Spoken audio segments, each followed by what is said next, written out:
இந்த வீடியோவில் நம்ம என்ன பார்க்க போறோம்னா, தனுசு ராசிக்காரருக்கு தமிழ் புத்தாண்டு 2026 எத்தகைய ஒரு ஆண்டாக இருக்க போகுதுங்கிறது நம்ம பார்க்க போறோம். ஏப்ரல் 14, 2026 பிறக்கும் பொழுது நமக்கு பாருங்க, தனுசு ராசிக்கு குரு வந்து 7ஆம் இடத்திலே இருக்கிறார், சனி 4ஆம் இடத்தில் இருக்கிறார், ராகு 3ஆம் இடத்திலும், கேது வந்து 9ஆம் இடத்திலும் இருக்கிறார். இந்த ஜூன் 1ஆம் தேதி என்ன நடக்குது? குரு பாருங்க, 7ஆம் இடத்தில் இருக்கக்கூடிய குரு 8ஆம் இடத்துல உச்சம் பெறுகிறார். அது நல்ல ஒரு பல மாற்றத்தை கொடுக்கக்கூடிய ஒரு பயிற்சி. ஏன்னா 7ஆம் இடத்தில் இருக்கக்கூடிய குரு 8ஆம் இடத்துல அஷ்டமத்துல மறைந்தாலும் உச்சம் பெறுகிறாருங்கிறதுல ஒரு நுணுக்கம் இருக்கு. ஸோ 8ஆம் இடத்துல இருக்க குரு பார்த்தீங்கன்னா 2ஆம் இடம் தனஸ்தானத்தை பார்க்கிறார், 4ஆம் இடத்தை பார்க்கிறார், அதே சமயத்துல 12ஆம் இடத்தையும் பார்க்கிறார். ஸோ நிறைய பேருக்கு பார்த்தீங்கன்னா பல மாற்றத்தை கொடுக்க போகிறது. 4ஆம் இடத்துல சனி நீடித்திருக்கிறார். சனியின் பார்வை, குருவின் பார்வை சனி மேல விழுகிறது, நல்லது. ஸோ அப்படி இருக்கும் பொழுது ஜூன் 1ஆம் தேதிக்கு அப்புறம் தனுசு ராசிக்காரர்களுக்கு நிறைய பேர்த்துக்கு இடம் மாற்றங்கள் உண்டு.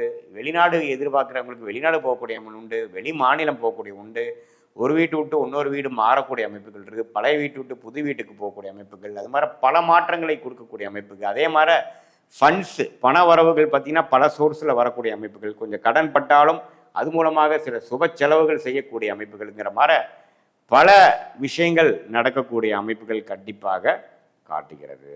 தனுசு ராசிக்காரர்களுக்கு ராசி அதிபதியாகிய குரு 8ஆம் இடத்தில் உச்சம் பெறுவது பல மாற்றத்தை கொடுத்தாலும் ஓரளவுக்கு பாசிட்டிவான அமைப்புங்கிறது தெரிஞ்சுக்கணும். அதே சமயத்தில் 4ஆம் இடத்துல வந்து சனி இருந்து ராசியவே பார்த்து பிரச்சனை பண்ணி ஒரு மாதிரியான டென்ஷன் கொடுத்துட்டு இருந்த டைம்லாம் பார்த்தீங்கன்னா இப்போ குருவின் பார்வையினால கொஞ்சம் தனியுது. ஸோ முதல் இருந்த ப்ரெஷர் இருக்காது, முதல் இருந்த ஒரு மனம் இறுக்கங்கள் இருக்காது, கொஞ்சம் ஒரு மாதிரியான ஒரு தன்மை கொடுக்கக்கூடிய அமைப்புகள் கண்டிப்பாக இருப்பதனால தனுசு ராசிக்காரர்களுக்கு 2026 ஏப்ரல் 14 ஆகக்கூடிய பயிற்சி ஒரு அருமையான பயிற்சி. அதுக்கப்புறம் டிசம்பர் அந்த ஏப்ரல் 24 ஆகக்கூடிய அந்த புத்தாண்டு பார்த்தீங்கன்னா அதுக்கப்புறம் ஒரு 45 நாளுக்கு அப்புறம் ஆகக்கூடிய குரு பயிற்சி அருமையான பயிற்சி. அதே மாதிரி டிசம்பர் 6ஆம் தேதி ஆகக்கூடிய ராகு பயிற்சி பாருங்க, ராகு வந்து 2ஆம் இடத்துக்கும் கேது 8ஆம் இடத்துக்கும் போகிறார். இந்த 2-8 ராகு போய் குரு பார்வை பெறுவது பார்த்தீங்கன்னா இம்போர்ட் எக்ஸ்போர்ட் பண்ணிட்டு இருக்கிறவங்க, வெளி மாநிலம் வெளிநாடு சம்மந்தப்பட்ட துறையில் இருக்கிறவங்க, நிறைய டிராவலிங்கில் இருக்கிறவங்க, அவங்களுக்கு எல்லாமே வந்து நல்ல ஒரு விசேஷ பலன் இருக்கு. ஏன்னா கடகமும் சரராசி,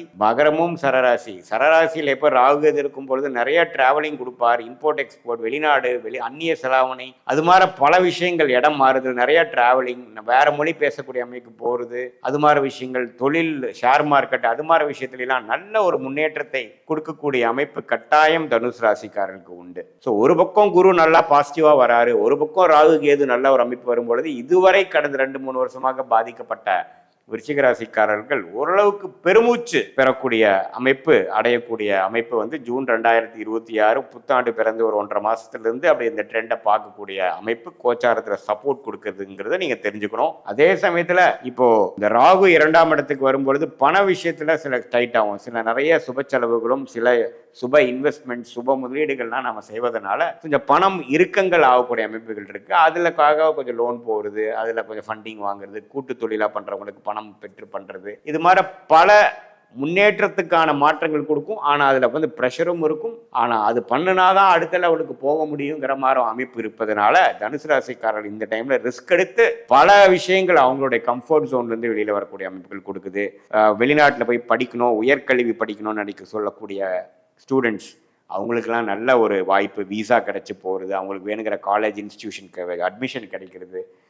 அதே மாதிரி நார்த் இந்தியாவில் போகக்கூடிய நினைக்கிறவங்களுக்கு, அதே மாதிரி இந்த அரசு உத்தியோகத்தில் போய் ஜாயின் பண்ணணும்னு நினைக்கிறவங்களுக்கு போஸ்டிங் மாறுறது, டிரான்ஸ்ஃபர் கிடைக்கிறது, ப்ரொமோஷன் வித் டிரான்ஸ்ஃபர், அது மாதிரி எல்லாம் கிடைக்கக்கூடிய அற்புதமான ஒரு அமைப்புகள் இருக்குது. எப்பவுமே சனியை உச்சகுரு பார்க்கும் பொழுது சனியின் கோரகுணம் 4ஆம் இடத்திலிருந்து 10ஆம் இடத்தை பார்த்து தொழில், வேலை, சுகத்தை எல்லாம் கெடுக்காமல் ஓரளவுக்கு ஓர்சலாக அடுத்தடுத்து நம்ம ஃபியூச்சரில் வாழ்க்கையில் ஜெயிக்கக்கூடிய அமைப்புக்கு வேணுங்கிற வாழ்வாதாரத்தை நோக்கி போகக்கூடிய அமைப்புகள் எல்லா வயதினர் தனுசு ராசிக்காரர்களுக்கும் உண்டு அப்படிங்கிறத நம்ம எந்த விதத்திலையும் மறந்துடக்கூடாது. ஸோ அதனால கண்டிப்பாக வரக்கூடிய குரு பெயர்ச்சி, தமிழ் புத்தாண்டு பிறந்து 1.5 மாசம் நடக்கிற குரு பெயர்ச்சியும், தமிழ் புத்தாண்டு பிறந்து 8 மாசம் நடக்கக்கூடிய ராகுகேது பெயர்ச்சியும் ஓரளவுக்கு நல்ல மாற்றங்கள், ஒரு டைம்ல ஒரு கம்ஃபர்ட் இல்லாத சிச்சுவேஷனுக்கு போற மாதிரி இருந்தாலும் ஃபியூச்சர்ல அதுதான் நம்மளை நெக்ஸ்ட் லெவலுக்கு கொண்டு போனதுங்கிறத மாதிரி கொடுக்கக்கூடிய ஒரு அற்புதமான மாற்றங்களை கொடுக்கக்கூடிய அமைப்பு கண்டிப்பா தனுசு ராசிக்கு இருக்கு. இது ஒரு பொதுவான பலனை தவிர உங்களுடைய ஜென்ம ஜாதகத்துல உங்களுக்கு என்ன மாதிரி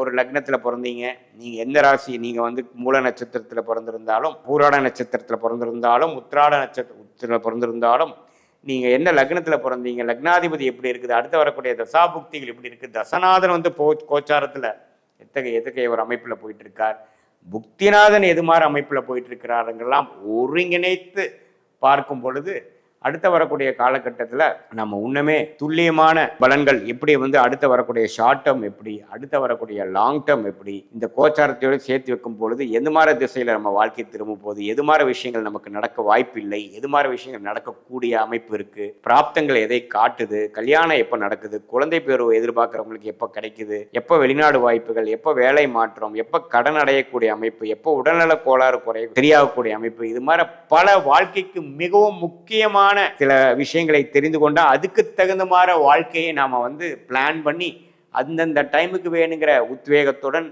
செயல்பாடு திறனுடன் நம்ம செயல்படும் போது தேவையற்ற இதுவரை நம்ம பாஸ்ட் லைஃப்ல செய்த தவறுகளை திருப்பி செய்யாமல் எந்த விஷயத்தை தெரிந்தால் நமக்கு அதுக்கு மாற ஒரு பலனை கிடைக்குமோ அதுங்கிற விஷயத்தை நம்ம காஸ் அண்ட் எஃபெக்ட்னு சொல்லக்கூடிய அந்த விஷயத்தை தெரிந்து நம்ம செயல்படும் பொழுது தேவையற்ற பண விரயங்கள், தேவையற்ற அன்வான்ட் அசம்ஷன், தேவையற்ற போய் நம்ம என்ன விஷயங்கள் நம்ம எதிர்பார்க்கலையோ அந்த விஷயத்துல போய் நம்ம மாட்டிக்கிறது, இதெல்லாம் செய்யாமல் எது நமக்கு வேணுமோ அதுல ஒரு கிளாரிட்டி, அதுல ஒரு விஷயங்கள். அதனால சயின்டிஃபிக் வேதிக் அஸ்ட்ராலஜி போகும்பொழுது உங்களுக்கு எது பிராப்தம், உங்களுக்கு எந்த பிராப்தம் இருக்கோ அதில் தான் உங்களுக்கு இன்ட்ரெஸ்ட்டும் இருக்கும். எந்த மாதிரி கிரகம் வந்து உங்கள் ஜாதகத்தில் நல்லா இருக்குது, திக்பலத்தோடு இருக்குது, திருக்பலத்தோடு இருக்குது, ஸ்தான பலத்தோடு இருக்குது, அந்த கிரகத்தின் காரகத்துவத்தில் நீங்கள் போகும்பொழுது அந்தந்த தசை பீரியடில் நீங்கள் ஜெயிக்க முடியும். எந்த மாதிரி தசை பீரியடில் போனோம்னா நமக்கு அருமையான பலன்கள் இருக்குது, எந்த மாதிரி தசையில் நம்ம அடக்கி வாசிக்கணும், எந்த மாதிரி புக்தியில் நம்ம வேகமாக போகலாம் அப்படிங்கிறதெல்லாம் தெரிந்து நீங்கள் செயல்படும் பொழுது தேவையற்ற பண விரயங்கள், தேவையற்ற சமய விரயங்களை தவிர்த்து வாழ்க்கையில் வந்து எதிர்நீச்சல் போட்டு பண்ணின மிஸ்டேக்கே கடந்த காலத்தில் செய்த தவறுகளே அதே சைக்கிளிக்கான பிஹேவியர் பண்ணாமல் நம்மளுடைய மைண்ட் எப்போ நமக்கு தெளிவாகிறதோ எது நமக்கு வந்து கரெக்டாக வரும், எந்த நேரத்தில் செய்யணுங்கிறப்போ நமக்கு தேவையற்ற பேராசைப்படாமல் நம்மளுடைய பிராப்தம் என்னவோ அந்த அளவுக்கு வேணுங்கிற அளவுக்கு நாம் வந்து ஆசைப்பட்டு அதுக்கு தகுந்த மாதிரி நம்ம முயற்சியில் எடுக்கும் பொழுது வீண் விரயங்கள், வீண் விரக்திகள் அது எல்லாத்தையுமே தவிர்த்து நம்மளுடைய பிராப்தத்தை அறிந்து அதுக்கு தகுந்த மாதிரி வாழ்க்கையை சயின்டிஃபிக் வேதிக் அஸ்ட்ராலஜி முறையில் நமக்கு தசாபுக்திகள் அடிப்படையில் எது மாதிரி அமைப்பு வரும்னு தெரிஞ்சு நம்ம செயல்படும் பொழுது தேவையற்ற ஃப்ரஸ்ட்ரேஷன். இப்போ நிறைய பேருக்கு பார்த்தீங்கன்னா 2 வருஷமாக கல்யாணம் நடக்கலைன்ட்டு பேரண்ட்ஸ்க்கு ஒரே பிரச்சனை. எந்த நேரத்தில் நடக்குமோ அந்த தசாபுக்திகள் வரும்பொழுது தான் அவங்க லேட் மேரேஜா ஏர்லி மேரேஜா அந்த சுக்கிரன் சம்மந்தப்பட்ட புக்திகள், திருமண ஸ்தானாதிபதி புக்தி நடக்கக்கூடிய புக்திகள் அப்போ தான் வந்து உங்களுக்கு மேரேஜ் நடக்கும். நம்ம அதுக்கு முன்னாடியே ஸ்டார்ட் பண்ணோம்னா நமக்கு விரக்தி தான் வரும். ஸோ நம்ம காலகட்டங்களை தெரிந்து டைம்லைன்ஸை தெரிந்து ஒன்று நம்ம செயல்படும் பொழுது எளிதில் வாழ்க்கையில் வெற்றி பெற முடியும். சயின்டிஃபிக் வேதிக் அஸ்ட்ராலஜி மூலமாக நம்ம பலன் பெற முடியும் என்று சொல்ல விரும்புகிறேன். மீண்டும் மற்றொரு காணொலியில் சந்திப்போம். நன்றி, வணக்கம்.